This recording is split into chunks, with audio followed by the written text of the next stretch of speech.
আসসালামু আলাইকুম, আমি ডাক্তার নাদিয়া সুলতানা। আজকে যে বিষয়টি নিয়ে আমরা কথা বলবো সেটি হচ্ছে যে মাসিকের সময় তলপেটে তীব্র ব্যথা, সেই ক্ষেত্রে কি করণীয়, কেন এই ব্যথাটা হয় সেটা নিয়ে আজকে আমরা জানবো। চলুন।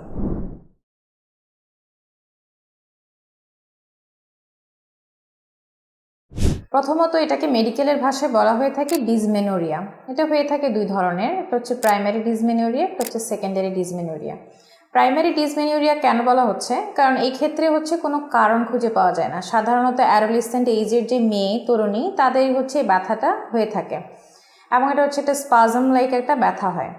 আবার এই ক্ষেত্রে দেখা যায় যে তার ডে টু ডে অ্যাক্টিভিটিস এমন ব্যথা হচ্ছে যে তার ডে টু ডে অ্যাক্টিভিটিসটা হ্যাম্পার হয়ে যাচ্ছে। সে যেমন স্কুলে যেতে পারছে না, তার যে স্বাভাবিক কাজকর্ম সেগুলো তার ব্যাহত হচ্ছে।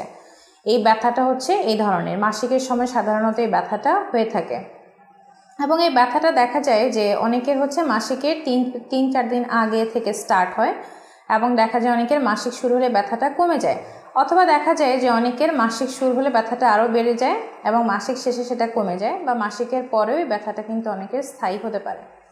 এখন আসি যে সেকেন্ডারি যে ডিসমেনোরিয়াটা আমরা বললাম, মাসিকের সময় তীব্র ব্যথা, সেটার ক্ষেত্রে কিন্তু কিছু কজ আছে কেন হয়। সেটা হয়ে থাকে সাধারণত যদি হচ্ছে এন্ডোমেট্রিওসিস থাকে কারোর, বা অ্যাডিনোমায়োসিস, সাধারণত টিউমার, এসব কারণে সেটা সেসব থেকে হতে পারে। আবার হচ্ছে যদি কারোর হচ্ছে জরায়ুতে আইইউসিডি, জন্ম নিরোধের যে পদ্ধতি সেটা যদি ইনসার্ট করা থাকে সেক্ষেত্রে হতে পারে। আবার অনেকের হচ্ছে যদি কোনো ইনফেকশন থাকে, ক্রনিক অনেক দিন ধরে ইনফেকশন, সেই ক্ষেত্রেও কিন্তু এটা হতে পারে। বা অনেকের হচ্ছে আননোন এটিওলজি থেকে এটা হতে পারে, এই তীব্র ব্যথাটা হতে পারে। সেই ক্ষেত্রে আমরা যেটা করি, রুটিন কিছু চেক আপ আমরা করে থাকি যে কেন এই ব্যথাটা হচ্ছে, তীব্র ব্যথাটার কারণটা কি সেটা আমরা ইভ্যালুয়েট করার চেষ্টা করি। আমরা রুটিন কিছু ব্লাডের চেক আপ করতে পারি, থাইরয়েড প্রোফাইলটা আমরা চেক করতে পারি যে থাইরয়েডের কোনো সমস্যার কারণে হচ্ছে কি না। তারপরে যেটা করতে পারি, আমরা একটা টিভিএস বা নর্মাল আলট্রা করতে পারি আমরা ফাইন্ড আউট করার জন্য কারণটা।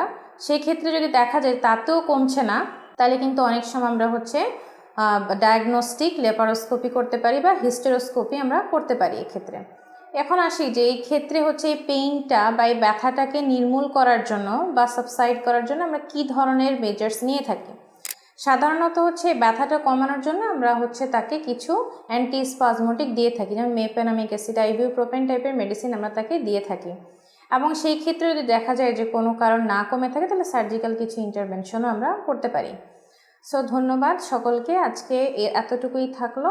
আমাদের সাথে থাকার জন্য অনেক ধন্যবাদ। Testolife Hospital is one of the best hospital in Bangladesh.